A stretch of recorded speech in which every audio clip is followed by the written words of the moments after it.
Hey there, Emma here, and in 2023 I hosted a painting challenge called Dogtober where we painted a different dog breed every day of the month.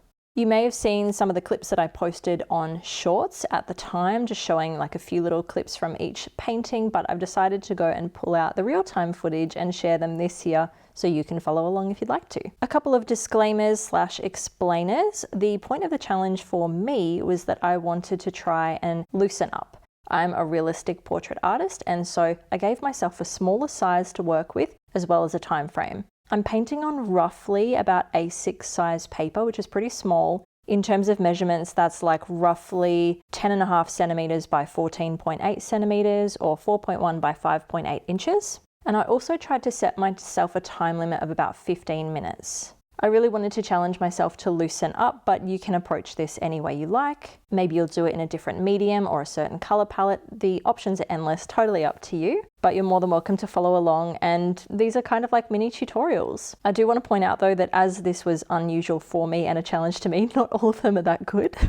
I really struggled in the beginning to start loosening up, and particularly struggled with the long-haired dogs. But you know, it's an adventure and you'll see me progress through the month and learn a lot. If you want to grab the outline sketches, I have put all 31 sketches into a document, a PDF that you can download from my website. I will link that in the description. You'll just need to pop your email address in, which will sign you up to my mailing list, but then you'll get the document with all 31 outline sketches, roughly about the same size that I'm painting. You're more than welcome to print them, trace them, size them up or down if you need to. I'll be working with my usual set of supplies and mixing colors as well, but I will talk you through the process as we go. Let's jump in. Day 23 of Dogtober, and we are painting a Pomeranian. This is one of my favorites from the series, so do enjoy. We're going to get started by creating our main color, which is going to be the orange of the fur. So I'm going to make quite a large puddle. I've got a lot of primary red there, and I'm going to need even more primary yellow because that primary red do be strong. And basically we just want to have this beautiful light fluffy coat. We are going to do a wet on wet layer to create that, or not necessarily, like we're not going to put water down and drop color into it, but we're just going to do this really loose layer. And then we're going to put like a little bit of brown in some of the areas around the facial features, and then we'll also do a little bit of adjusting to that later on. But we're really going to let the beautiful big eyes and the little tongue that's flicked up and showing the underside be the star of the show.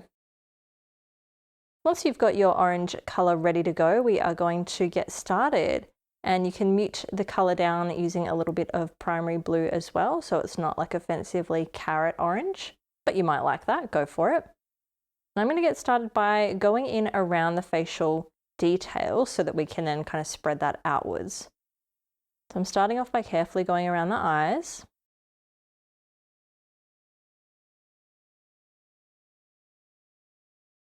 Now with something like this, you don't want to let it sit too long, those edges, or they will start to form a little bit of a crust around them as they dry, and they might peek through your final thing. So I'm trying to go around those edges and not leave them too long. So we're tucking around the nose, and we're also going to exclude the mouth and flicking that down and around. We've got to remember as well the way that the fur grows. So I've gone in and just kind of blobbed that all around the face now. I'm going to cut down under the mouth. It's looking absolutely terrifying, to be honest. And it's only going to get worse. It is going to have an ugly stage for most of this painting. Now I've rinsed off a little bit of color from my brush, and I've just taken a watery brush around all of these edges, and I'm going to keep doing that. I'm just going to blend that out to the side and take that to the bounds of my sketch. And just really fade that out. I'm going to pop the ears in. I'm not thinking about like all these little fur strokes to flick out to the side. We can do a couple, but let's leave it chunky. Let's not do like tiny little, we did that yesterday with the caisson. Like let's not go too crazy with the fur details. So spreading that out to the side. The ear on the right is also just a little bit, I don't know, I can't remember the reference photo if it was like folded over or just back or something. But I've dabbed a little bit of extra color on those ears so that they'll stand out. And I'm also popping some under the mouth here. And as I go, I'm just kind of flicking my brush outwards to create some fur-ish strokes, but they're not super like detailed or anything. And just sort of sprouting them out all around from the face, dragging that color into the more pale fur. Where they got like a bit thin there, I actually just cleaned that up so that they wouldn't stand out as much. Just going to cut in the mouth a little bit closer and just tidy up some of my edges there. And now I'm going to take some blue and turn some of this puddle into more of a brown colour. So I've added a bit of blue, a bit of red, and I'm going to dab that in a few spots. So we're going right down the centre of the nose, under the eyes, a little bit up on the forehead, a little bit under the mouth on either side. Thinking about it, thinking about it. A little bit of a happy eyebrow situation. It looks a bit comical. That's all right. Creating a couple little cheeks, little curved lines, and we're going to dry that all off. And that's probably like the hardest part of this painting, I would say, is just getting that wet on wet layer down. But we are going to paint some of the tongue in now. So I'm getting some primary red down on my palette. I'm going to add a bit of yellow because my primary red is magenta and it doesn't really look like a very natural colour. I've also just put some of the orange mixture in it as well. And we're going to get started with painting this tongue. Now the tongue is out and flicking up. We are seeing the underside of the tongue. So we've got to remember that because we don't want to shade the top of it that's under the nose because it's not coming out, like that's the tip of the tongue. It's not, we're not seeing like the part that's coming out of the mouth. We don't need to shade it. We actually need this tip of the tongue to be catching some light. So I've popped this colour in and now I'm dipping into more of a brown. And I'm just going to go in and carve in some of the mouth shadows and wrap around this tongue. So I've left a gap at the bottom of the tongue at this point. Popping the brown in on either side of the open mouth. You can leave a few little gappy bits between that and the orange fur. Now that actually looks terrifying. It looks like it's growling with teeth. I never noticed that before. Horrifying. All right, we're mixing up another bit of a brownie puddle there in the corner. We're going to paint the eyes in. So I leave a little bit of gappiness, some white around these eyes. I end up filling it in later, so bear that in mind. I sometimes think, look, it's better to just underdo something than overdo it. It's really easy to add something on in watercolour, but it's not very easy to take it away. So I'm popping those eyes in. It's terrifying. The scariest face you've ever seen in this challenge so far. I'm now going to dip into some black, some Mars black, just to paint these nostrils in. So we are doing our little sideways commas. We're seeing that nose really head on. And then we can go ahead and dry that off and continue on.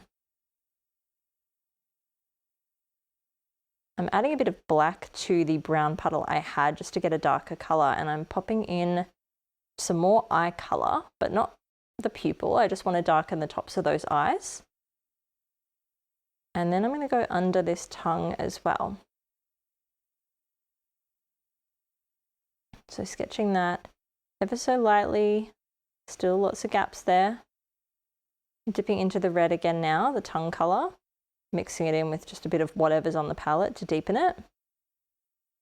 And I'm just going to paint like the little back part of it in the mouth as well. So this would be like back of the tongue, I guess. Yes.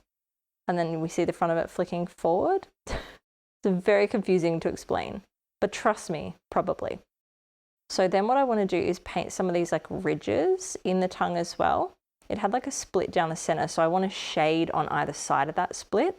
It will come together, so it looks wild at the moment, but it will come together.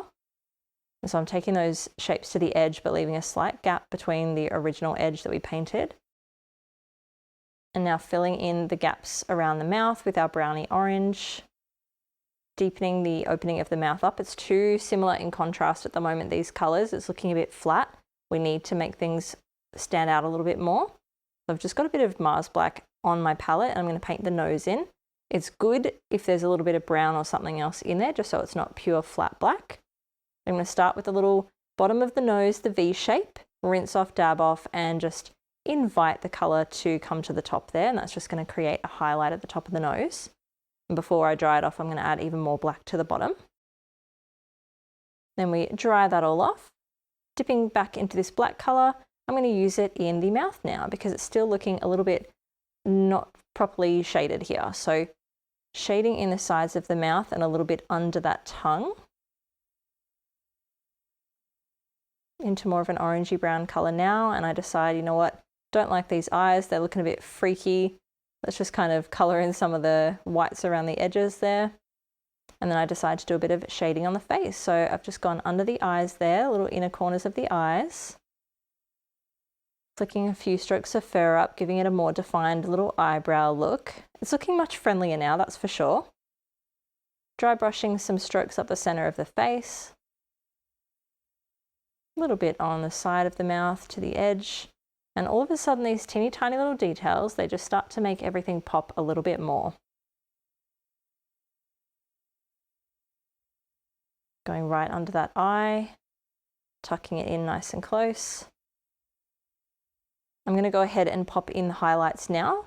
I think I mentioned in a previous video, maybe the Keishon one, that getting these highlights in a little bit prematurely is not the worst idea, because you might actually realize once they're in that you have all the detail you need, you have all the contrast you need. Sometimes we keep going and going and going, and by the end we end up with an overly detailed painting that just looks noisy and busy. So we've got some big beautiful eyes in comparison to some that we've painted this month. So I'm going to go and put these big squiggly highlights across the top of both eyes. So just kind of zigzag strokes back and forth. And I'm also going to paint some little crescent shapes on the inside of both eyes. Just in the inner corners there. In my realistic portraits, I usually blend them out. I'm going to leave it a bit more stark in this one.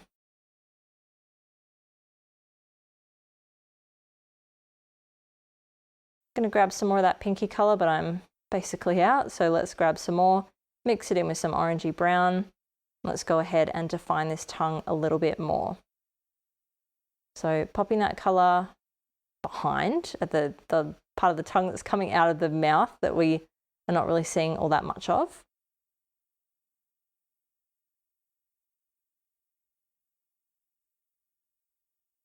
And then we are going to repaint over what we did before to create that little kind of ridge under the tongue.